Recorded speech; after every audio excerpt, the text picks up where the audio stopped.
guarantees on anything. But when we're starting to plan, we have to look at what our goals are. Now, how many of you, without, you don't have to answer, but how many of you have actually prepared a goal list for yourself? Or are you just working hard and hopefully there'll be enough money for education for your child? Maybe there'll be enough money, inshallah, I can go to Hajj, right? Inshallah, I can buy a house. Inshallah, I can start a business. But what we have to do is we can plan for it, right? And I'm going to show you how to do that. So what you should do is you should come up with your own list of goals. That's the number one thing. Now, people that invest, the ones that are successful, are the ones that, I'm not going to mention all these, but you don't try to time the market. You don't try to say, all right, is the market going to go up or down? Today I got to buy, tomorrow I got to sell. You have to invest for the long term. You have to take advantage of 401k plans. How many of you have access to a retirement plan at work? Raise your hand, please. Only 4 people in the whole audience? 5, 6, okay. So maybe you have it. Some of you don't want to answer yet, right? That's okay. But you're already investing, that means, right? You're already investing in something. What we have to figure out is how to do it properly and make plans around it. And that's what we're going to talk about. So I'm going to start off with something as a quick example for you of how to plan. So if your goals are the following, these are your goals. Now we're going to talk about how to achieve them.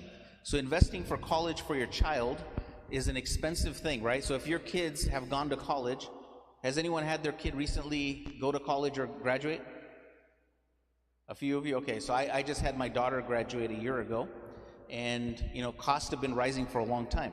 If you went to college at a UC or a Cal State 15 years ago, the cost was a lot less than what it is now.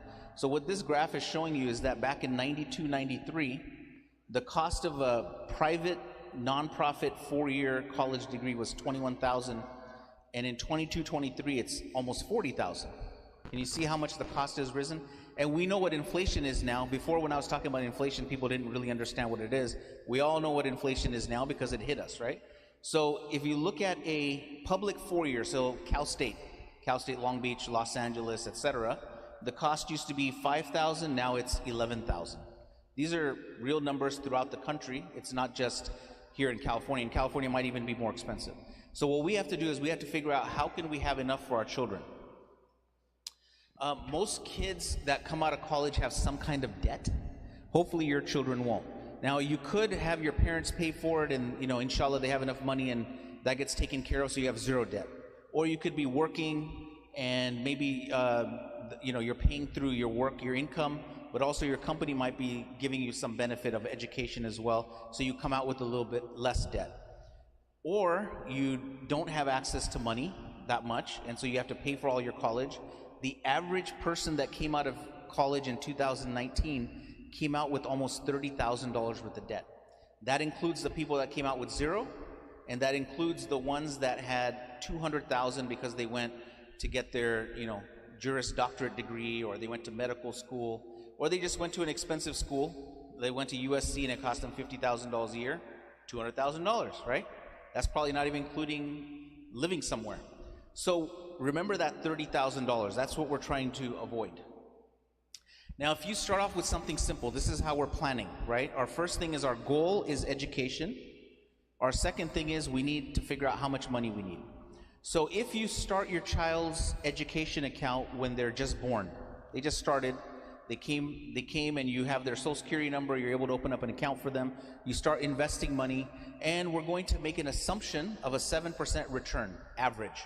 That means in some years it's up 20%, some years it's up 2%, some years it's down 5%, but the average is 7%. So if you have a 7% return and you put in $83 a month, why do I use $83? Because it's $1,000 a year. You put in $83 a month consistently, every single month, automatically goes in, it's getting invested, it's starting to grow for you. So after 3 years, you have put in $3,000, right? $1,000 a year, age 1, 2, 3, so you put in $3,000. I come back 3 years later to Islamic Center of Hawthorne, and I say, hey, how's your education savings account doing for your child? And you say, it's about $3,200. What was the big deal? Why did I do this, right? Like it didn't move the needle enough. I did this, I went through the process, I'm investing every month, money's going, but I'm not really saving that much. First of all, if you had not put in $83 a month, you wouldn't find that $3,200 anywhere, right? As we know, it just doesn't show up somewhere. You end up spending the money. Secondly, we have to fast forward 18 years from the birth of the child. When the child is 18, how much money have you put in by that time? 18,000, right? So 18,000 has now become over 34,000. So what you need on investing is you need time, you need a return, and you need some diversification. If you don't have time, then you can't make enough money. In the first 3 years, you didn't make much. After 6 years, you put in 6,000, it was just over 7. But after age 18, you now have almost $34,500. So you almost doubled your money just at a 7% rate of return. But you stayed consistent every single month putting money in. So how much did we say the average debt is of a child coming out of college? 30. So we could conquer that just by putting in $83 a month in this example. Now, what you could do on an education savings account, you can put in $2,000 per year maximum. And the beauty of it is, normally on this, let's say you put in $166 a month, so you got to $70,000, right? By the time the child is 18 years of age. What would happen if you put in $36,000 over 2 years and it became $70,000? What would happen normally on taxes? You would pay capital gains tax on $34,000. But an education savings account, you don't pay any tax on the gain as long as the money is used for college education or any kind of education, even before that, private school, high school, private school, or even before that if you choose to use it. So what we did was we came out with our goal, which is education. We came out with our, let's say your financial goal is 70,000. All you had to do is plug in the number, and the time was 18 years. Now you can do the same thing with going to Hajj. How much is the average cost of Hajj these days, going from a Southern California package from here? What's the average cost these days? How much? Okay, so 18 to 20,000. Does that give you the platinum these days or no? Okay, that's the way we got to go, right? We got to go platinum, inshallah. So let's say it's anywhere from $15,000 to $20,000. You can't just wake up one day and say, wife or husband, let's go to Hajj this year. You have to plan for it, because it used to be where you could save up a little bit of money and you can decide this year we have time, right? And we can go, the kids can stay with grandparents this year because everything is working out, so let's go to Hajj. Not anymore, you can't do that. So what you have to do, if you want to go to Hajj, you have to make that a goal. You have to make intention, of course, you should do that. And number two, you have to make a financial goal. You have to make a goal of how much money you want to save and how many years from now you want to go. So if you need $15,000, you just back into the numbers, right? It's easy to do. This is how you plan for the goals, all right? So what are they? What is the actual goal? What's the dollar amount? How many years from now do I want this? And how much do I have to put aside every month? If you do these things, inshallah, you'll have success, right? Either you'll be close to that number, you'll be a little bit less, or you'll be a little bit more. If you don't do this, you won't find the money anywhere because we end up spending our money. I hope that makes sense. Now I'm going to keep going. So, you know, there's the education savings account, which I just mentioned. $2,000 per year is the maximum you can put in there. A 529 plan would be even better because you can put in a lot more money, but there's no halal choices right now. I'm working with a 529 plan to see if they'll start to use our funds. And if they do, then we'll let everyone know about that. So then people can open up a 529 plan instead of an education savings account.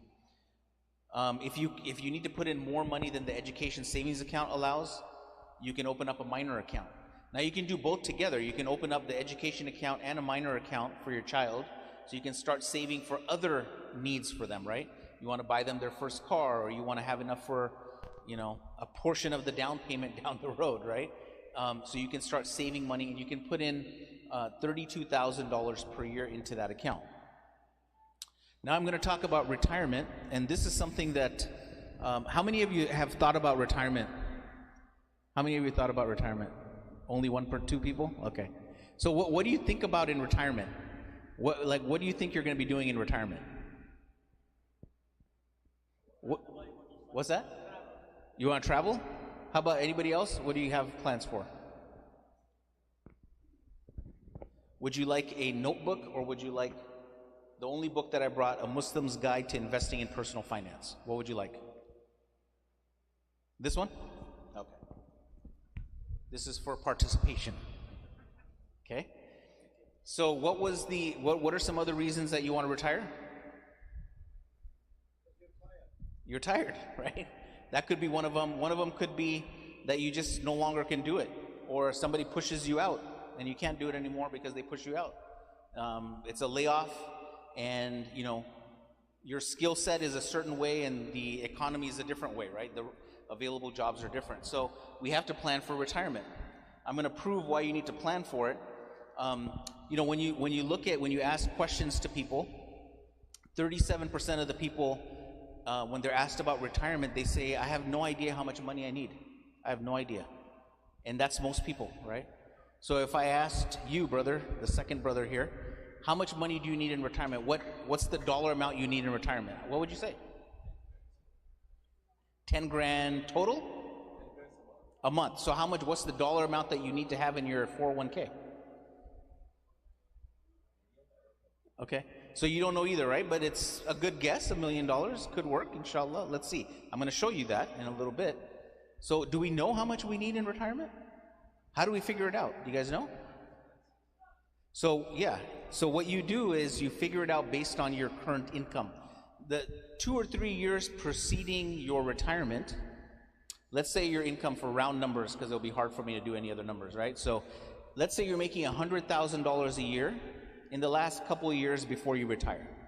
So what the rule of thumb is, you take 70 to 80% of that, and you say that's the amount of income I need every year. So if you're making $100,000, you need at least $70,000 per year. What if your house is paid off and you have a car that's paid off, it's only 3 years old? Do you still need $70,000 a year? Why not? You don't have a mortgage, right? But if you used to have a mortgage, what else do you have to pay? Property taxes, you have to pay homeowner's insurance. My homeowner's insurance went up by like 35% last year, 30 in 1 year, because we're in a fire zone in Yorba Linda, right? So, but it can go up at any time. We have no control over that. And what will happen is you won't be able to continue to save because you're in retirement, but all the costs have gone up. You know that some groceries have gone up double in price, right? The same restaurant you used to be able to take your family of 4 and it was $35 is now $60. I mean, it's really hard to do to be able to get an affordable meal these days, right? Everything has gone up and we just have to deal with it. So what you're going to need, you're going to find out, is you're going to need at least 70%, because all the other costs are going to be there. Yes? Yes. I have material here if you want to read about individual retirement accounts, health savings accounts, education accounts. Feel free to take it. I also have some pens here for you. Now, this is where it gets really interesting. There's typically four different places that you can pull money from when you retire. So think about yourself now. Let's look at number 2. A pension plan used to be pretty commonplace in America before, but after 2008, it went down. Right? I have a friend who's a captain for United Airlines, and they took away the pension plan that they had. They basically changed that completely. The auto workers, they abolished it, right? So the only people really now that have it are chief executives of large companies, people that work for the government, right? City, state, federal, they all have it because we're paying for it, right? So Kaiser has it, yes. Kaiser has 3 retirement programs for their people. Now, if you don't have a pension plan, you can take one of these away. Just in your mind, cross it out because you don't have access to it. But that used to be a big portion of it before. You work 30 years somewhere, and they're going to give you $4,000 a month, let's say. All right? Now, the second one is employment during retirement. So if you say you're tired, you don't want to work during retirement, right? I don't want to. When I retire, I'll just do the charity work that I do. I'm not looking to do other work. I want to retire. That's what retirement means. But some people, they end up having to work in retirement for their insurance or to augment their income. The number 1 is personal savings and investments. Do you have any? The average person in America going into retirement has less than $100,000 in their retirement account. Okay? Now, let's say you need to pull $20,000 a year of that, which is very low, you're going to be done with your money, even if it's growing, in less than 6 years. It's going to be gone. All right? Now, the average person is living for a long time, so you can't have it be gone in 5 or 6 years. So you need to save. We're going to get to that. And Social Security is the other one. So if you take one or two of these away, it's going to be very difficult, right? Like, for example, this stand has 4 wheels on it, right? If I take one wheel off, it's going to be crooked. If I take 2 off, it's going to fall. And it's the same thing with retirement. If you're not ready for this, then you're going to have difficulty. So I run a charity called Uplift Charity. It's since 2006. We started a food distribution, food pantry every month out of the Ansar Masjid about 8 or 9 years ago. And we started, there was 80 families coming to pick up food from the neighborhood, Muslims, mostly Muslims, like 95% Muslims at that time. Now we have 500 families come, and many of them are elderly people because they don't have enough money. So we don't plan for this stuff, right? Because we don't realize it, because everyone in the community seems to be okay. The older gentleman that comes here, he's coming for prayer, he's just like you and me, he's wearing the same clothes. But at home, it's a different story. They can't travel, they can't go for Umrah, they can't buy another car, they can barely buy food. When the cost of inflation goes up, they're in trouble, right? When the cost of goods are going up. So don't let that trick you into thinking that people are okay. They're not. I can give you evidence with the food pantry that we run every month. So these are the ways that you can save. The ones in white, you can do it in a halal fashion. The ones in pink or red or whatever that is, not so much, right? Certificates of deposit are interest, and annuities have many things behind them. Bonds are pure interest. So either you have a 401k, an IRA, you have some stocks on the side outside of your retirement account. Maybe you have, I know people that own homes, and their homes are their retirement. They get income from that. They can sell one if they need to, right? So that's enough. And then, of course, mutual funds as well. So a pension plan is going to give you monthly income. We already established we may not have that in this room today. In 2022, the average Social Security check in America was $1,673. I have good news for you. There was a big increase this year, 2023, because of inflation. It went up by 9%. So now it's over $1,800 a month. Is that enough? So how much is rent in this area? I really don't know how much it is, but I can kind of guess. If you wanted to get a 1 or 2 bedroom apartment, how much would the monthly cost be? $2,000 for 1 bedroom or 2? Probably 1. I'm thinking 1. 1 bedroom, right? Huh? 2 bedroom is $2,500. What if you wanted to get a 3 bedroom house? That's it? Yeah, 3,000 would be nice, actually. Yeah, they've gotten pretty expensive. So, because the house prices have gone up, right? And you know, the person that used to own your apartment complex sold it at a much higher price, so the other person that came in has debt, and they need to recoup that, and so they're going to charge you. And their property manager said, I'm not going to work for $16 an hour, you're going to need to pay me $22, so that cost has gone up. That's why, you know, the costs are going up. So I think we've established that Social Security is not going to be enough. You don't have a pension plan, and if you're not going to work in retirement, then what's the only thing left? Your own money, right? If you don't want to work, it's your own money. If you want to work and if you're still capable, that's great. And you can augment your whatever you have saved. So there's 40 million Americans that have Social Security income. And I don't try to scare people and say that we're not going to have Social Security. I just say it's not going to be enough.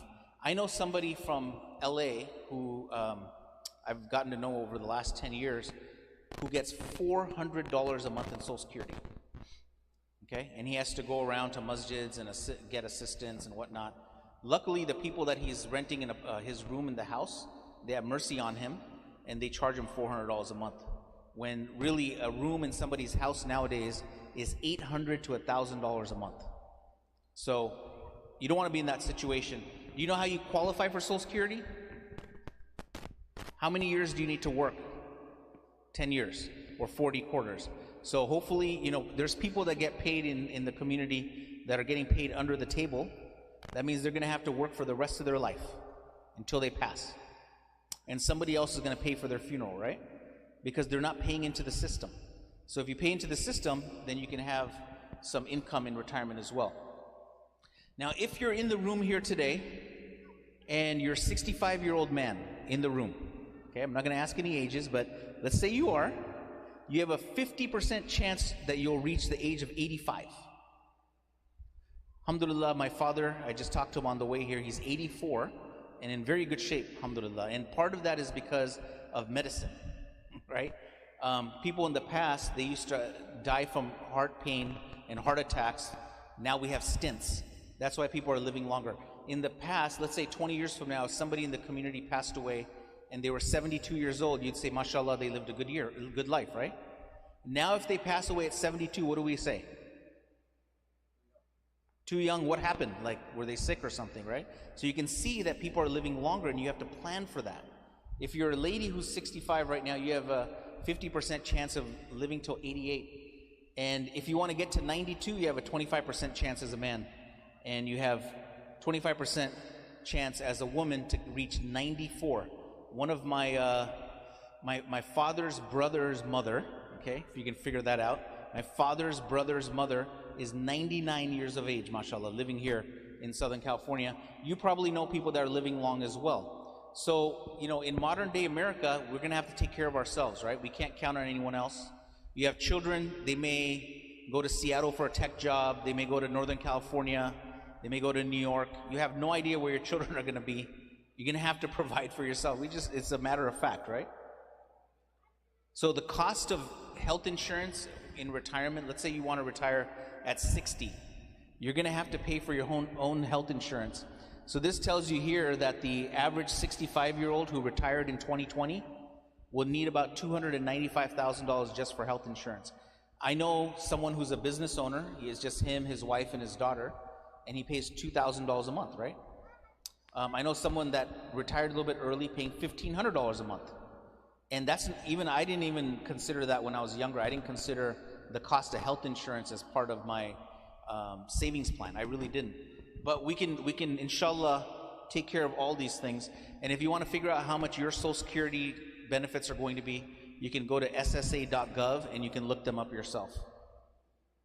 Now here's the good news, you can actually solve for this, because I told you have to come up with a goal. Your goal in this case is retirement. You have to come up with a timeline. Let's say you want to retire at 65. You have to come up with what your dollar goal is. Let's say it's $1 million. Then you have to plug in how much the monthly is that you're going to put in, okay? You guys with me? So if you're a 25-year-old in the room here today, looking at you, you're the closest to that. So if you're a 25-year-old here in the room today, compared to a 35-year-old, compared to a 45-year-old, that's what we're looking at. So some of you didn't hear something like this before, you never started. Or you started, you put in $100 a month into your 401k, big deal, right? That's not gonna move the needle.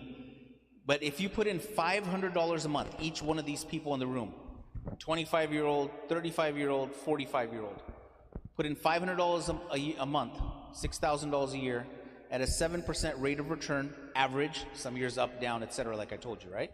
So by the time the 25-year-old becomes 65, he's been putting in $6,000 a year for 40 years. How much money has he put in for a notebook?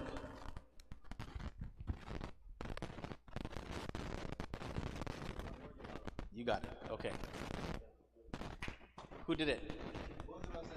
I'm gonna put it in the middle and you guys decide. Make it difficult for you guys. It's just a notebook, it's not a reading book. So you put in 240,000 and it became 1.3 million just about. You can run these numbers yourself. Go to Google, punch in retirement savings calculator, and you run the numbers yourself, okay? Or you can go to a compound calculator on your phone. There's an app, you put in 4 things and it'll tell you how much. I recommend doing that actually for all your goals. So you put in 240,000, but you gave it 40 years, and time is the biggest factor. In fact, Albert Einstein is attributed to have said that the greatest force in the universe is the power of compounding. In the first year when you put in 6,000, if you got a 7% return, you made $420. No big deal. But that next year, you have 6,420 being compounded. That's what compounding is. So every year, that first 6,000 is becoming bigger and bigger and bigger. So the money that you put in the beginning is the most important money you put in. You can try like heck to do it later on, but it's going to be hard. Because the 35-year-old is putting in $6,000 per year, $500 a month. They put in 30 years times 6,000, so they put in 180,000. But look what happened to them, 606,000. Less than half, only for missing $60,000 worth of investment.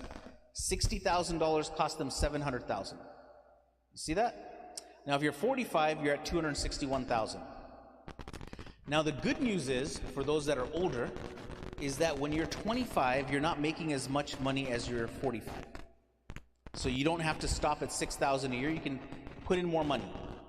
And the more money you put in, inshallah, you'll have more at the end. So now let's use these numbers.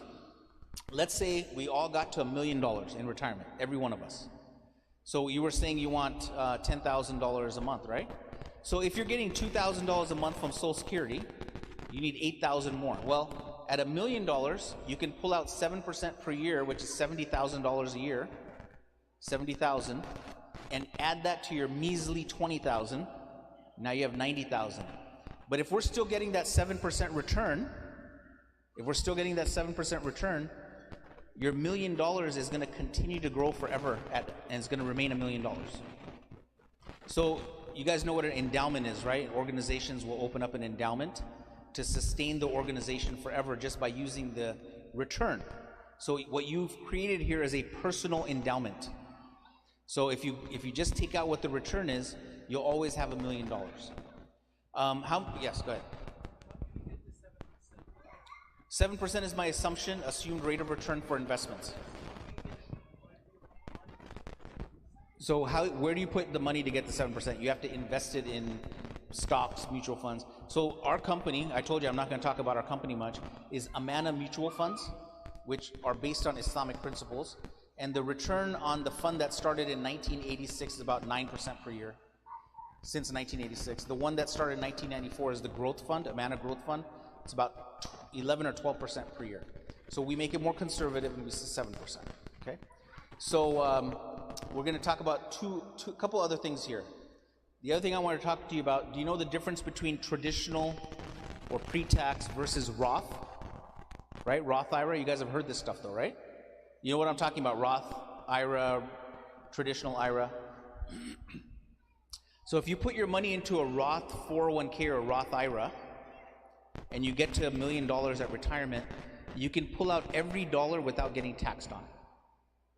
Every single dollar will come out untaxed. If you pull out all $1 million at one time, no tax. Normally, if you pull out $1 million, you're going to pay the highest rate of tax for California and federal on the higher amounts, right? After you get to 400,000, it's going to be at the highest. Like it's going to be like 45, 50%. But if you have a Roth, there's no tax.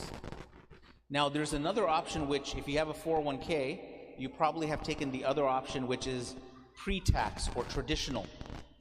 Pre-tax means that when you are putting money in, you are not paying tax on that money. You are being given a tax break at that time. And that seemed lucrative, but now when you get to $1 million, or any amount, but let's say $1 million, when you start withdrawing money every year, 70,000, or you pull out the whole thing, you're going to pay tax on every dollar at that time. So you have to make the decision which one you want, right? When I first started, when I was 19, my manager told me to start the 401k, and I did, and there was no Roth, it was only traditional. And so, alhamdulillah, I saved up a lot of money, but every dollar is going to be taxed. So a few years ago, I switched it to Roth, so I'm trying to build up some money so I can determine when I retire which pot of money to take the money out of. Do I want to be taxed this year? Do I not want to be taxed? I wish the whole thing was Roth, but unfortunately it's not, but that's the way it works sometimes, right?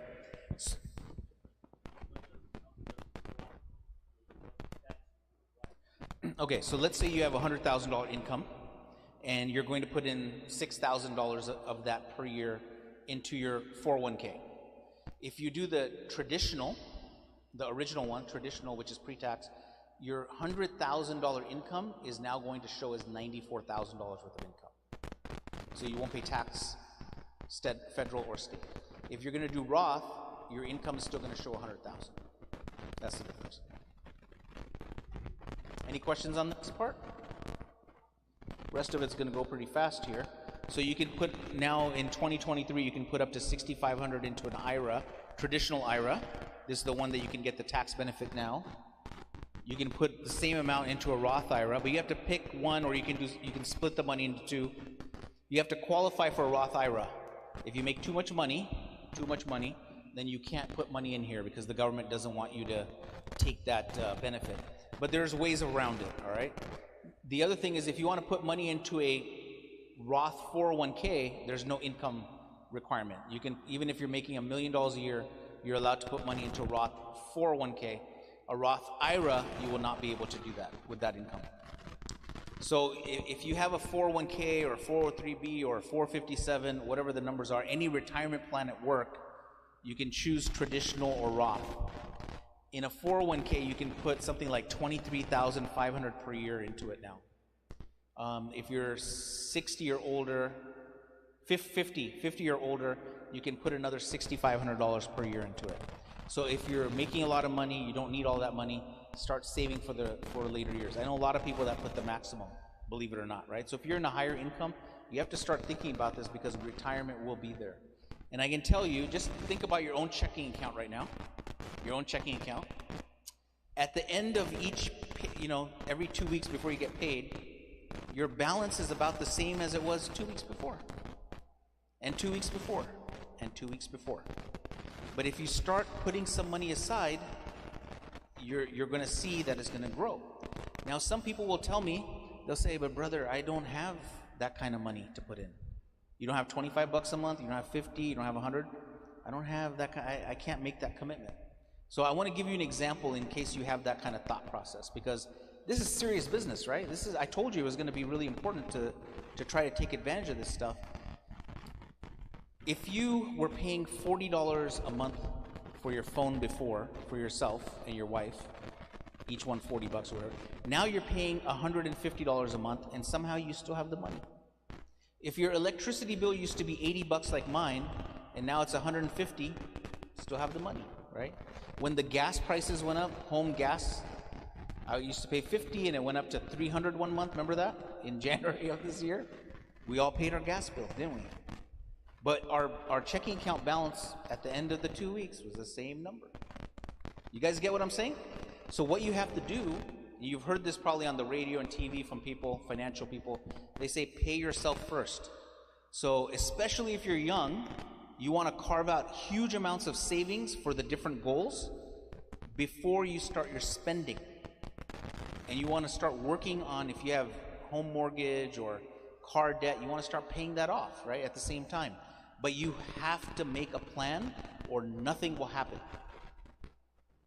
It won't happen unless you make a plan. I showed you what the plan is, you just have to do it. You have to trust me to do it, and you have to go do it. And what I would suggest is, instead of keeping all of your money in one account, what I did many years ago, luckily I had, alhamdulillah, I had some of this knowledge because I wanted to learn it and people taught me some of it, is you make buckets of money. So what I did, I had accounts for my children. Both my kids have accounts. My wife has an account. We both have retirement accounts. I have a health savings account, and we have other accounts, right? Now, when I tell my kids when they were young, I say, hey, I have this money for you for education. You're going to go to school, right? They say, yeah, well, how much do I have? Here's how much you have. Oh, wow, I get to use that when yeah, in fact, I'll buy you a laptop because it qualifies from this account. I'll buy you a laptop. So when my daughter went to college, I bought her an Apple Mac, right? I wouldn't normally have done that, but it came out of the education account. And my son's going to go to school next year. He knows it's going to be paid for, and he doesn't have to worry about it.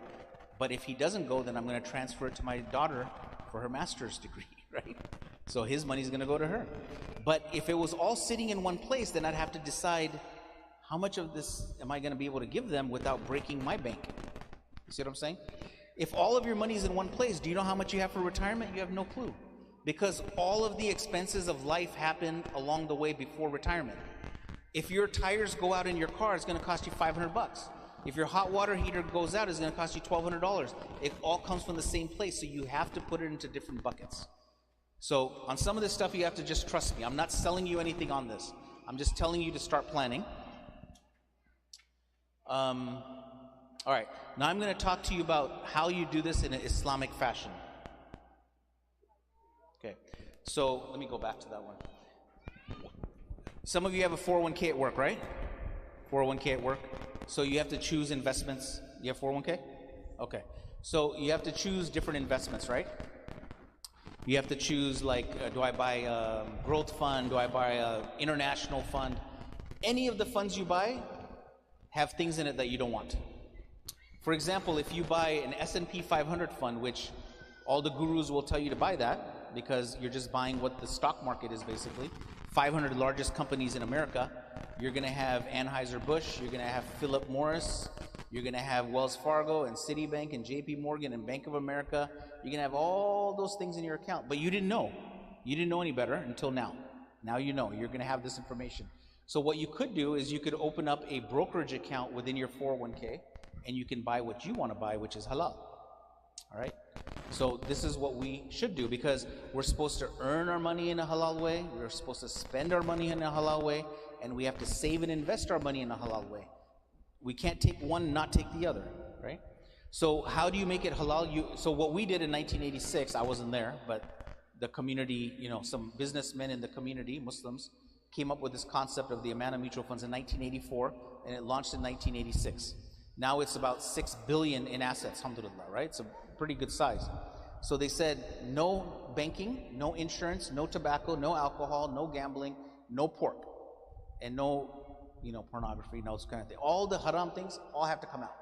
So we can't own Hormel Chili, Anheuser-Busch, Wells Fargo. None of those things can be owned. That's the first thing. Number two, on the rest of the companies, for example, Nvidia or Google or, you take your pick, Amazon, Apple. We have to figure out how much debt do they have, how much haram income do they have, what do they have.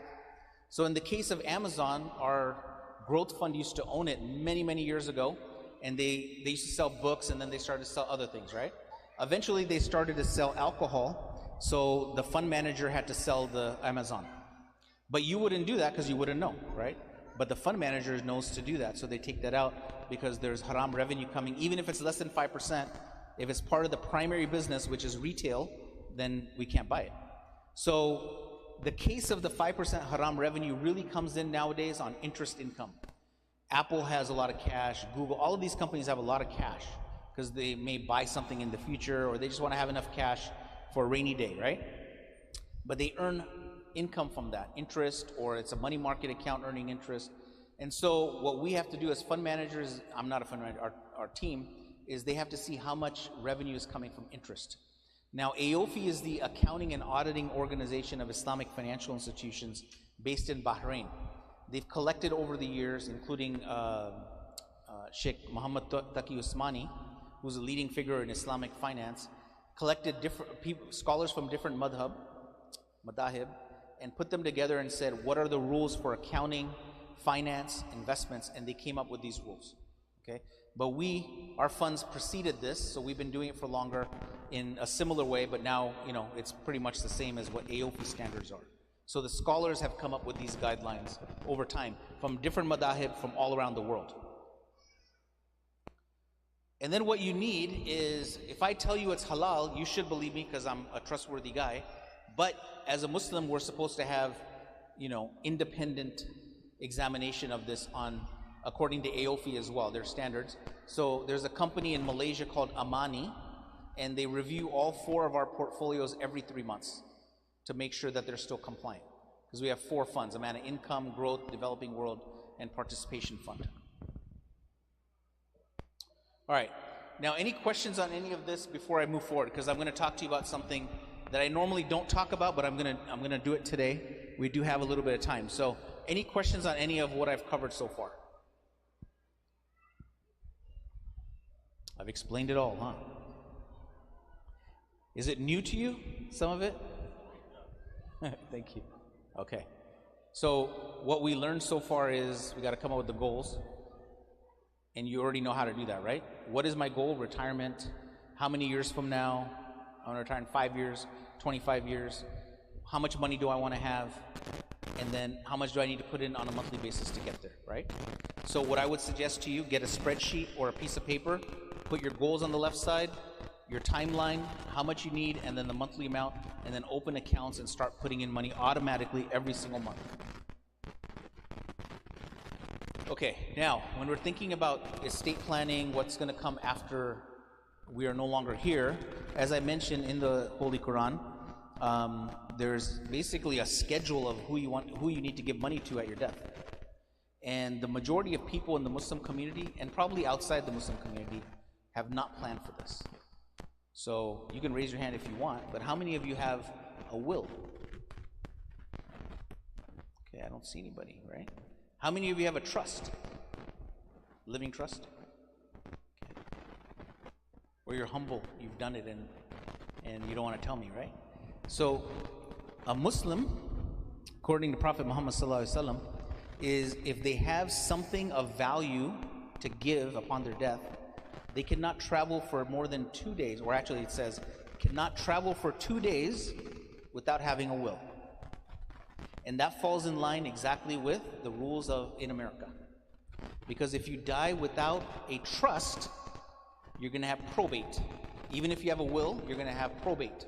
What probate means, because it's a term that we may not understand, is that when you pass away, if you have a home, you have some assets, different things that you own, cars and whatever, the government is going to say, the state of California, they're going to have to say, we don't know who to give this to.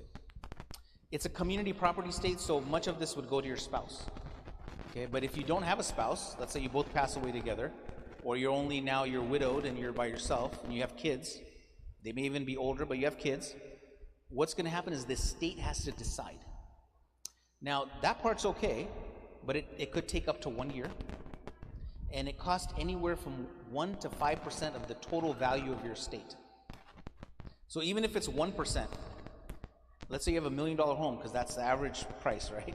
And you have another 500,000 of all kinds of other things, so you're going to pay 1% of that. That's a lot of money, right? No reason. So what we should do is we should come up with a will and a trust. If you have enough assets, you need to have a living trust. The living trust is not only going to say where the money is going to go upon death. This percentage goes to my spouse, my son, my daughter, etc.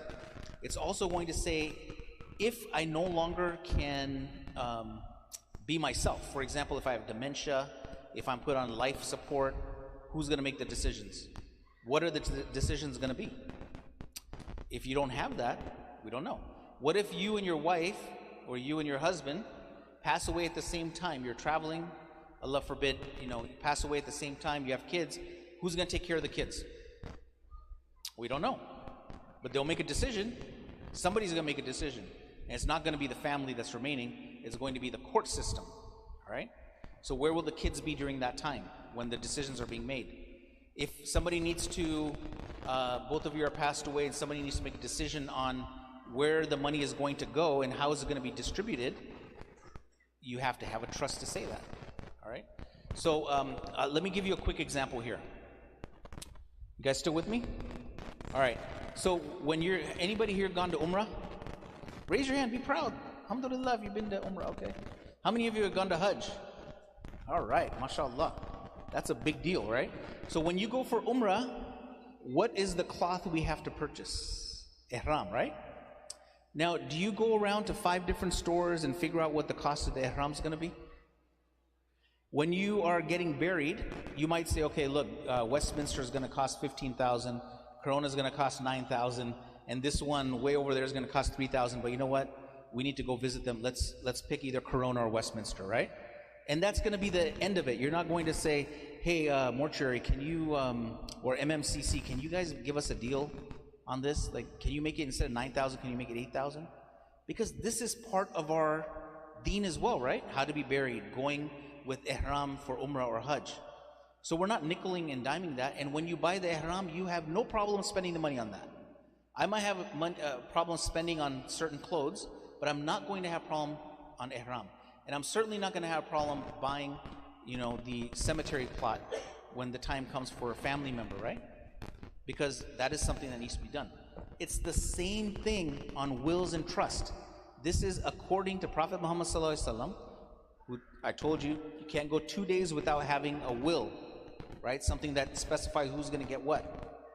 And, not only that, Allah subhanahu wa ta'ala in the Quran has again told us where the money has to go. So we're earning, spending, investing our money properly. At our death, many people make a mistake. And so they have not followed the command of Allah subhanahu wa ta'ala and His Messenger. It's the truth. I'm just giving you the truth.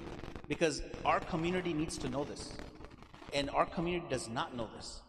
Somehow, the khutbah never mentions this part, right? Because people don't know enough to talk about this. So if you come up with a will or a trust, in that trust, you can, and so find out a good price for one of these, and then do it as an act of worship. That's the part I was trying to get to, right, by talking about ihram and everything. Do it as an act of worship. Figure out the best pricing, no problem. Figure out the right attorney, and then do it as an act of worship. So Allah subhanahu wa ta'ala, inshallah, will put barakah in that as well. Go in with the right intentions. Well, if you have a trust, you'll automatically get a will. The attorney will give you both. Any other questions on trust and wills? So you need to have one, right? So if you need names of attorneys, I can give them to you. But you know what I'll do? If you want to mark down a couple of websites to start looking into this, because we have to do it, right? So, and I'm not affiliated with either one. Mywasiya.com. You know Imam Joe Bradford? So he and one of his partners have started this website called mywasiya.com, and that's to establish a will. That's a good starting point. If you have significant types of assets, you have children, you might want to get a trust. So if you want to go to ShariaWiz, WIZ.com, they have very good graphics and different videos and everything. It'll educate you on trust and wills. You don't have to buy anything from them, but you can learn from them, and then you can go to any attorney that you want to. We have attorneys in Southern California like Ahmad Sheikh and Hani Amra and others who can create your will and your trust for you. But once you create your will and trust, you can specify. So I told you, Allah subhanahu wa ta'ala gave the command of how much needs to go to each person. But 33% of the total can go to anything or anybody that you want it to go to. So for example, you can give up to 33% in charity. So what many people do is they put a portion of their will or trust, they say 5% is going to go, for example, to Islamic Center of Hawthorne. So I was contributing during my life, and I want to contribute on my passing. What a beautiful thing to do, right? Some people name Shura Council. I know they have some of these now. Islamic Relief and other organizations, they mark down 1%, 3%, 5% is going to go to them, or they mark down a dollar amount. They don't want to part with the money then, or they can't until they die. So at that point, it's going to be distributed. So that's what this means, is giving upon death. You can do that. You can continue to give. Now, when you have a trust, you have to figure out who is going to carry out the wishes of the trust. The attorney is going to write it, they're going to help the family at the end, but somebody has to be the executor of the trust. So what people do is they figure out who's the most trustworthy family member I have that's actually going to do this work, because it's a considerable amount of work, and you have to name them. So you have to name, when you have kids under 18, you have to name somebody who's going to take care of the kids. You name that person. You have to decide that. And then you have to figure out, if it's the same person or somebody different, who's going to actually be the executor of the trust, making sure the money goes here and there and goes to the family and goes to the little children, and the money is not all given at one time. It's put into a trust for them, a children's trust, etc. Now you could come up with a corporate trustee. That's one of the things that we do at Saturna Trust Company. Some people do it, a lot of people don't even have trust yet, but we put that out there that that's something that Saturna Trust can do as well. Or you can just name a family member that is willing to accept that job. Now, how many of you have to give considerable, you don't have to raise your hand, but many of you have to give considerable amount of zakat every year, right? Because you might have a lot of assets and you have to give a lot of zakat. Or you end up giving the masjid $5, $10, $15, $20, $50,000 a year to run it for special projects and everything like that. So what you could do is, instead of writing a check, you can donate appreciated stocks or assets or mutual funds. So let's say you bought, as an example, you bought NVIDIA. You bought NVIDIA for $5,000 like 10 years ago, and now it's worth $25,000. And the masjid just bought the property, mashallah. So that cost a lot of money. How much was that? 4.5 million. So a lot of people had to invest in that, through charity, right? So you could say, look, I want to do this because this is going to last forever, you know, for the masjid. So, and so many people are going to park there, and inshallah get the ajr from that as well. So you say, I'm going to give my $25,000 worth of stock. So what you would do normally, because you don't know this yet maybe, is you sell your Tesla stock, and then you write a check, and you give 25,000. And then when you do your taxes in April, what do you have to do? You got to pay tax on the $20,000 gain, right? So you're going to pay maybe 20%, depending on what your income is. You might pay 20% tax on that $20,000 gain, so you pay $4,000. You got the donation receipt, that's great, you're going to get some of that money back, but you paid $4,000 in tax because you had a gain. Instead, you can transfer all or parts of that, but in this case, we made a commitment, $25,000, we transfer the shares to ICH. ICH gets $25,000 worth of Tesla shares. They can either hold them or they can sell them. In this case, they're going to sell because they need to buy the property, right? So they sell it, they have all $25,000. It's a 501c3, no tax.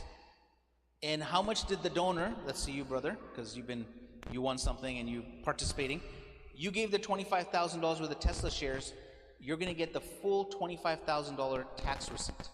They're going to write you a letter and say, thank you, your shares were this price, this many shares, it was $25,000 and $25, and so here's your donation receipt. You write it off and you get some of that money back, right? Isn't this the better way to go? But we don't know it. So what I've done over the last, I don't know, like 6-7 years, is we've started opening up brokerage accounts for organizations like ICH. So I don't think we have done ICH, but Islamic Relief, Uplift Charity, ICNA Relief, Zaytuna, you name it, right? Masjids throughout the country, like, I don't know, maybe 100 of them. In fact, we had one of our clients, he wanted to give $290,000 worth of shares, Amana Mutual Funds, and he said, I want to give this to 8 organizations. Only 4 of them had a brokerage account. So he said, I'm not going to give it as cash. I need to do this because of tax reasons. So if they don't have one, then they're not going to get the money. One of them got $40,000, right? So we contacted 4 of the ones that didn't have it with us. We had them open it, and guess what? Next day they get 10,000, 20, 40, whatever they were going to be given. One of them was a masjid in Colorado, got $40,000. Okay, and the guy was happy to do that because he's going to give charity and he's going to save all that money on taxes. You can even do that in your retirement account if you're over 72 and a half or so, without having to pay tax, right? So this is the way you want to give charity from now on. The caveat is this: the shares of Tesla that you owned you had to have owned it for more than 1 year, and you had to have had a gain. Now the reason behind that is because let's say you had it for less than a year and it was 25,000, it became 20,000, right? So wouldn't it be better if he sold it and gave the check? It would, because he has a $5,000 loss, he can write that off. So it has to be a gain and over 1 year to have long-term capital gains implications. All right, now this is donor advice fund. We're almost done now. So if you have questions, I'll take them. We're going to have a few minutes. So a donor advice fund is not going to be for everyone, but there is a Muslim-run one called American Muslim Community Foundation based out of Northern California. And they've been around now for, I don't know, almost 10 years probably. They have many donor advice funds from around the country. So I'm going to give you a scenario. Again, this is not applying to everyone, but you may know someone and you can give them this knowledge, or this might become you in the future. So your accountant comes to you because you're a business owner, or you're just a doctor or attorney, you make a lot of money. And they say, look, it's November, you're going to have a huge bill to pay, and you're giving $10,000 a year in charity, making these numbers up, right? You're giving 10,000 of zakat every year, but you really need to give 50,000. Otherwise, you're not going to have enough tax break. So you say, well, I don't want to give 50,000 to the charity. I like to give them $10,000 a year. I don't want to pay all my zakat at one time. No problem. Just open up a donor advice fund, transfer your appreciated assets there, right? Or write a check. So you put $50,000 into a donor advice fund, and that year, if you do this in 2023, when you do your taxes in 2024, you're going to get a donation receipt for $50,000. But the $50,000 is held in an account. You can invest it as well there. They will invest it for you if you want it. So your money is growing, and you call AMCF, American Muslim Community Foundation, or Schwab, or whoever you do this through, and you say, hey, look, it's now 2024, I want to give $10,000 of zakat. You don't tell them zakat, but I want to give $10,000 of the charity to this organization. Or I want to give $5,000 to ICH, write them a check. So they pull it from that account, and so you every year you're giving from that account, and it's growing because it's invested. But the whole point of it is you were able to get the front-loaded donation receipt, even though the money did not go to a charity, right? You're doling out the money every year, but you got the full $50,000 benefit, even though you still technically have that money. Okay, so that's a donor advised fund. You could do it for smaller dollar amounts as well, and then you give out a portion every year.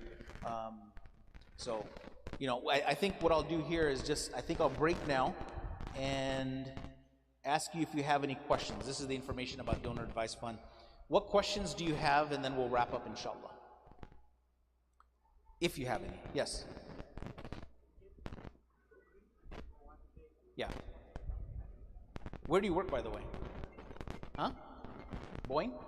I think Boeing has it. So I know like the county of LA, they had a little lawsuit and they settled on this. A Muslim in working for the LA County years ago asked them to open up a brokerage account or offer the Amana mutual funds, our funds, right? And they said, no, we don't want to do it. So he said, look, I'm not going to be able to invest. And so what he did was he got one of the Muslim attorneys from Stanford University, and I know about this because they contacted me as well, and they sued LA County. LA County, 4 or 5 years later, they said, look, we're not admitting anything, but we're going to pay you for all those years that you didn't make money on the 401k. We're going to pay you for that, and we're going to open up a brokerage account so you can invest according to your principles moving forward.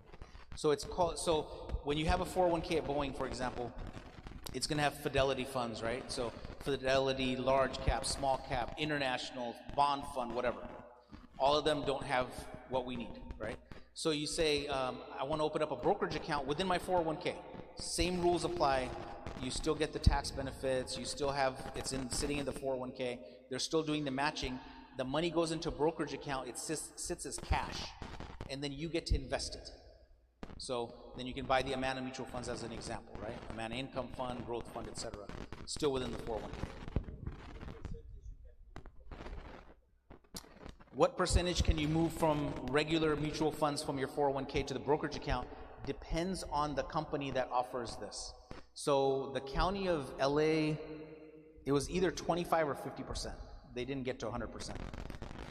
I've spoken to the Muslim employees at NVIDIA, Intel, Cisco, Apple, Google, a few different places, right?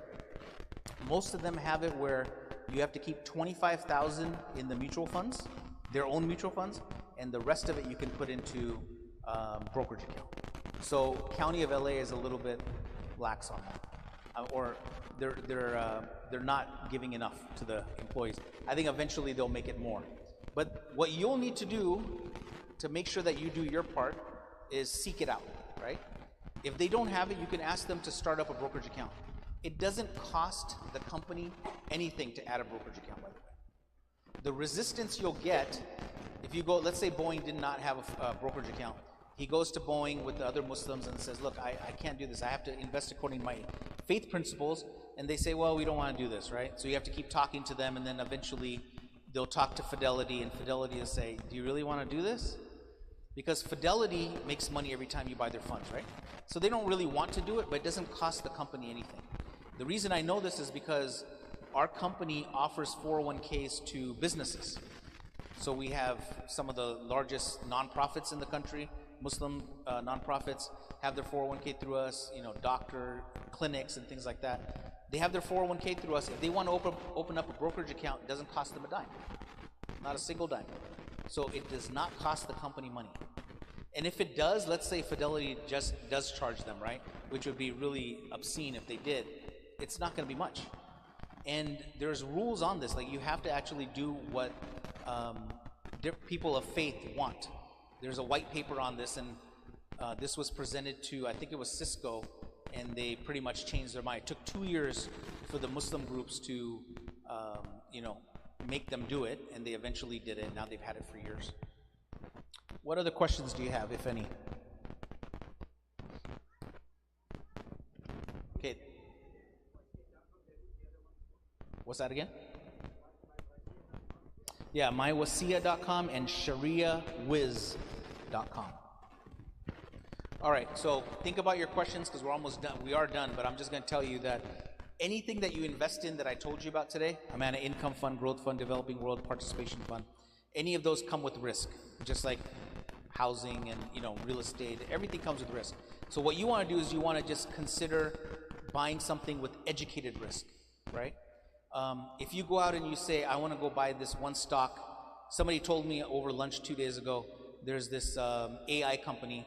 And I was like, what's the name of it? I won't tell you because then you'll start thinking about it, right?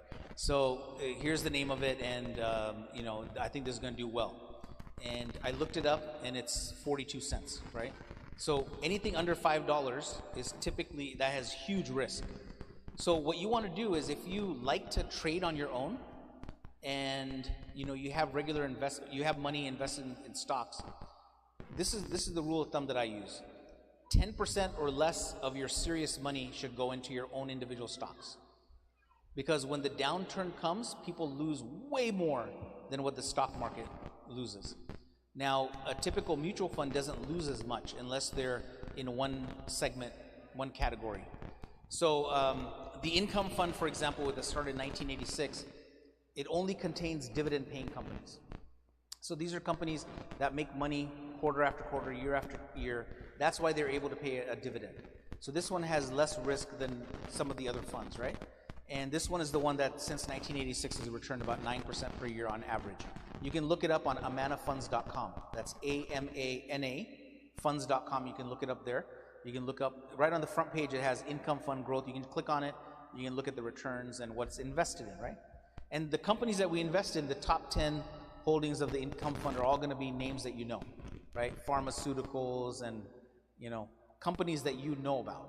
So, for example, the growth fund, which started in 1994, has 40% in technology companies, 20-something percent in pharmaceuticals. So, it's going to own Apple and Google, things that are Sharia compliant, but things that you know about as well, right? Adobe, those are some of the technology names.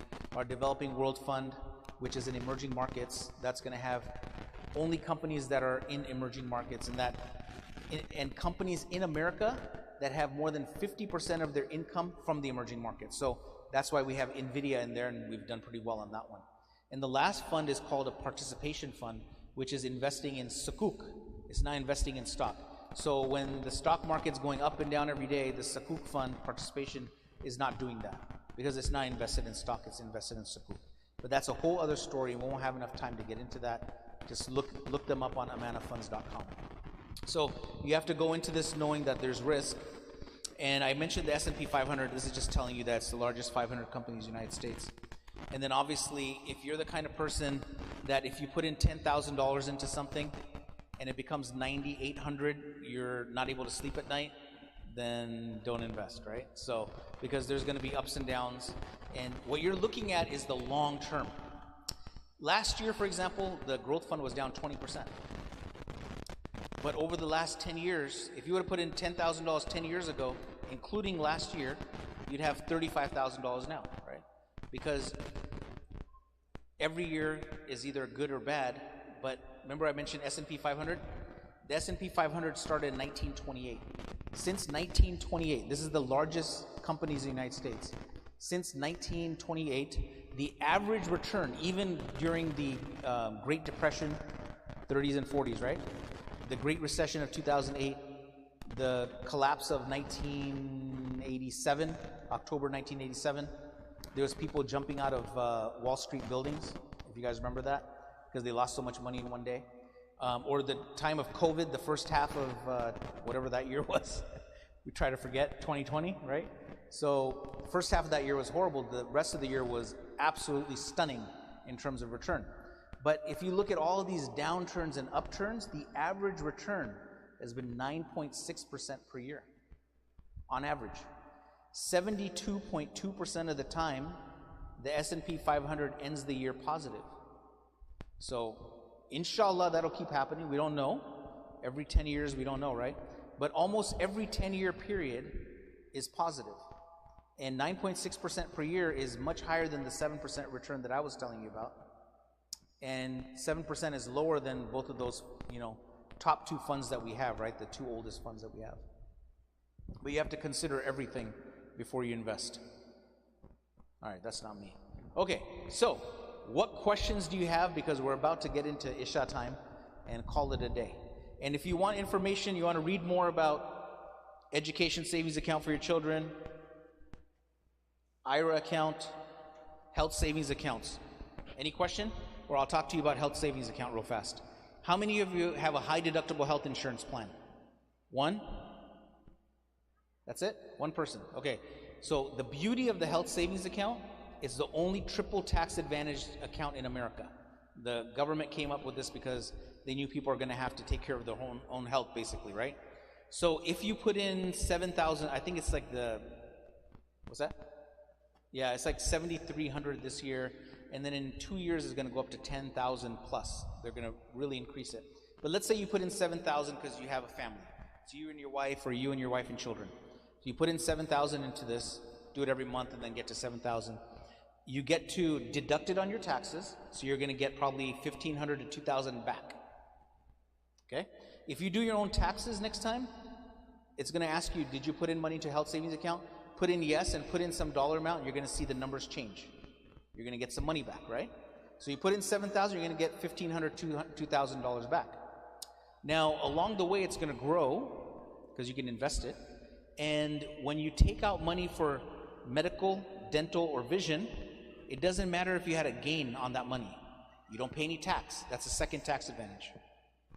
The third tax advantage is every year you might be receiving dividends. You might sell a Amana Income Fund and buy a Amana Growth Fund. You experience a capital gain. You don't have to pay tax on it. Triple tax advantage. So that is an unbelievable account. And if you have a health savings account, high deductible plan, you pay less for health care every month also. So something to consider. With that, I'll end. Thank you very much for listening to me. And inshallah, if you have any questions, you can ask me afterwards. Assalamu alaikum wa rahmatullah.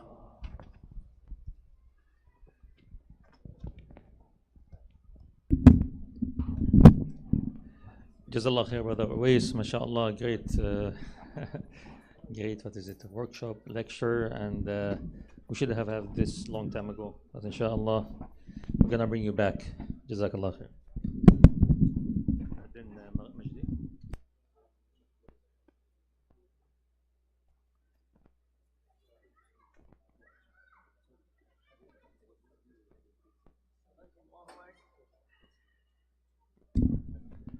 الله أكبر الله أكبر الله أكبر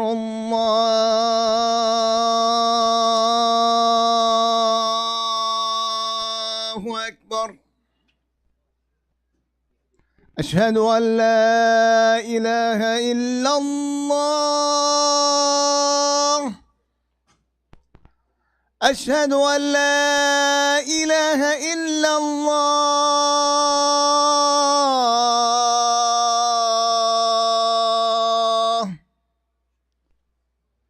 أشهد أن محمدا رسول الله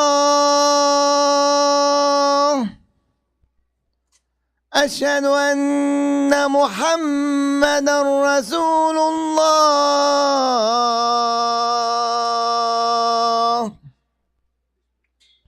حي على الصلاة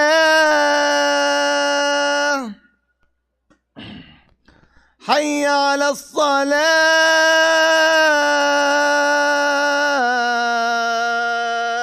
الصلاة حي على الفلاح حي على الفلاح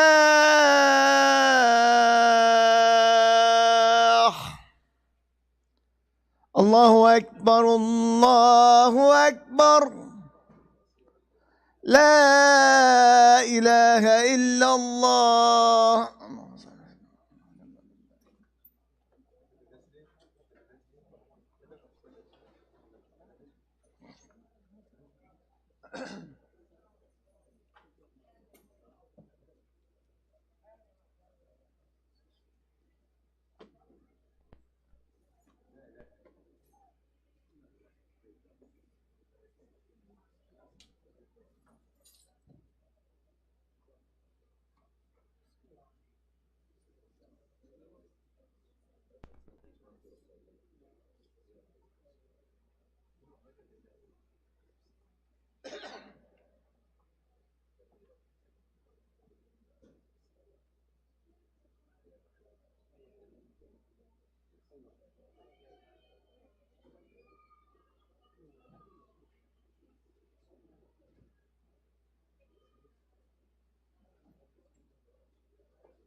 الله أكبر الله أكبر، أشهد أن لا إله إلا الله، أشهد أن محمد رسول الله. حي على الصلاة، حي على الفلاح، قد قامت الصلاة، قد قامت الصلاة. الله أكبر الله أكبر، لا إله إلا الله.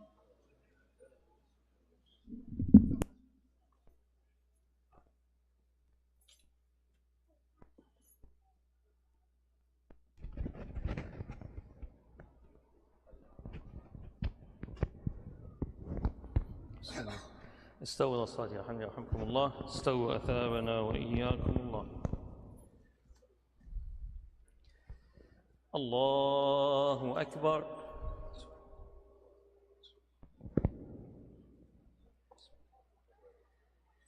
الحمد لله رب العالمين، الرحمن الرحيم، مالك يوم الدين. إياك نعبد وإياك نستعين، اهدنا الصراط المستقيم، صراط الذين أنعمت عليهم غير المغضوب عليهم ولا الضالين.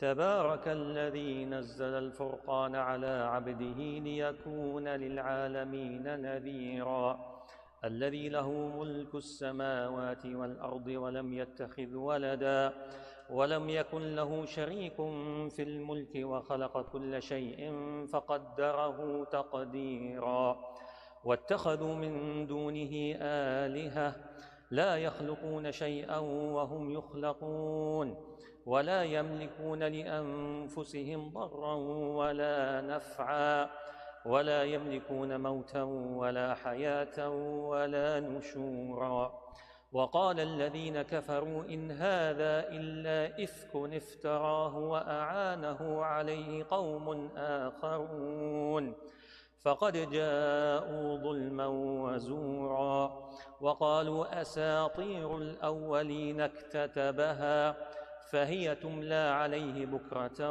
وأصيلا قل أنزله الذي يعلم السر في السماوات والأرض إنه كان غفورا رحيما وقالوا ما لهذا الرسول يأكل الطعام ويمشي في الأسواق لولا أنزل إليه ملك فيكون معه نذيرا أو يلقى إليه كنز أو تكون له جنة يأكل منها وقال الظالمون إن تتبعون إلا رجلا مسحورا انظر كيف ضربوا لك الأمثال فضلوا فلا يستطيعون سبيلا الله أكبر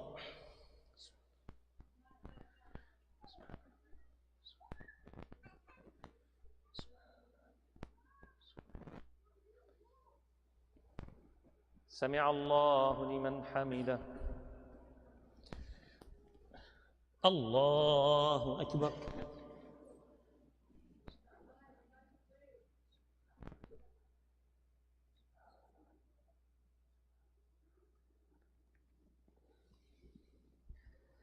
الله أكبر الله أكبر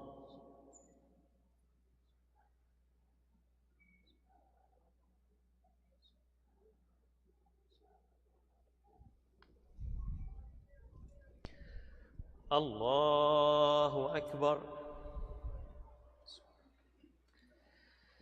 الحمد لله رب العالمين الرحمن الرحيم مالك يوم الدين إياك نعبد وإياك نستعين اهدنا الصراط المستقيم صراط الذين أنعمت عليهم غير المغضوب عليهم ولا الضالين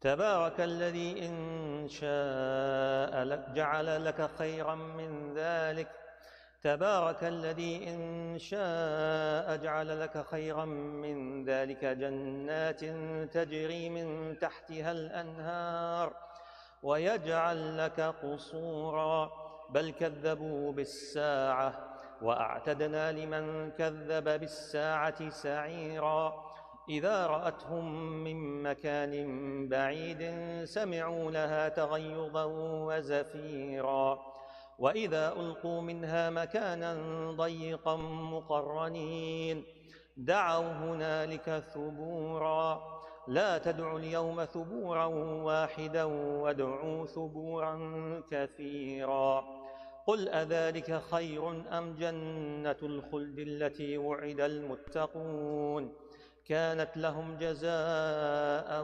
ومصيرا لهم فيها ما يشاءون خالدين كان على ربك وعدا مسؤولا الله أكبر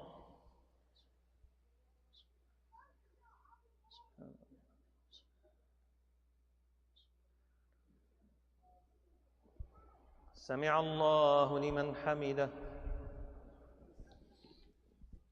الله أكبر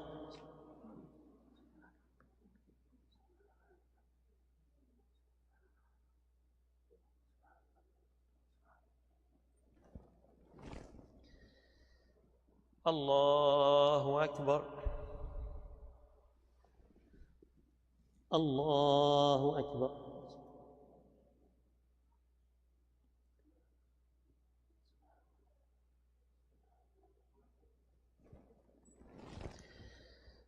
الله أكبر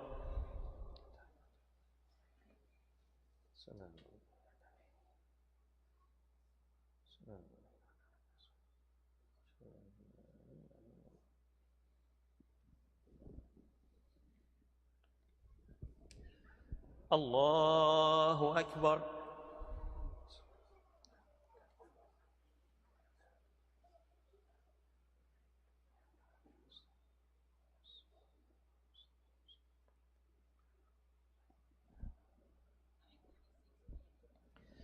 الله أكبر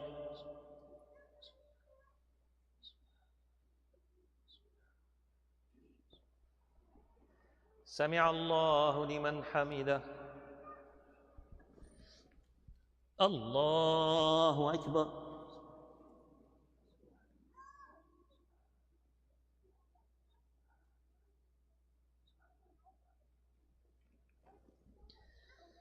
الله أكبر الله أكبر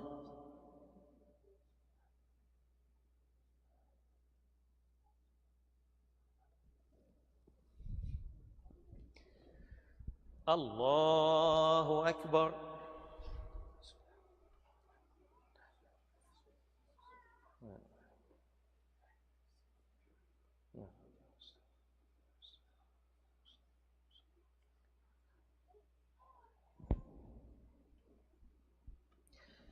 الله أكبر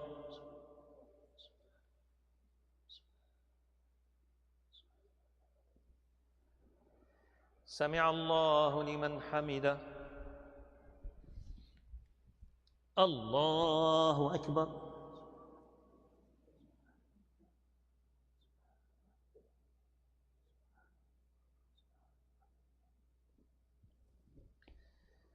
الله أكبر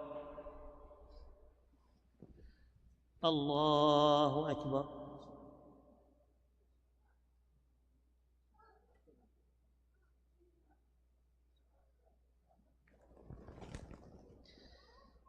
الله أكبر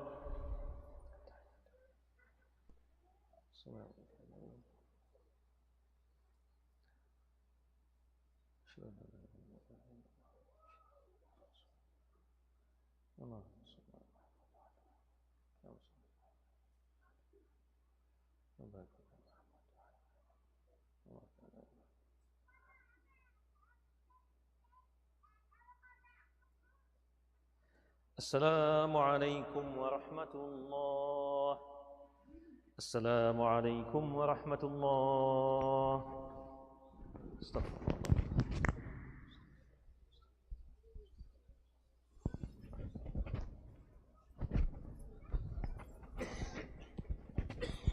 Inshallah, on your behalf, inshallah, would like to thank Brother Owaiz, Dadanhoy, for coming and giving us a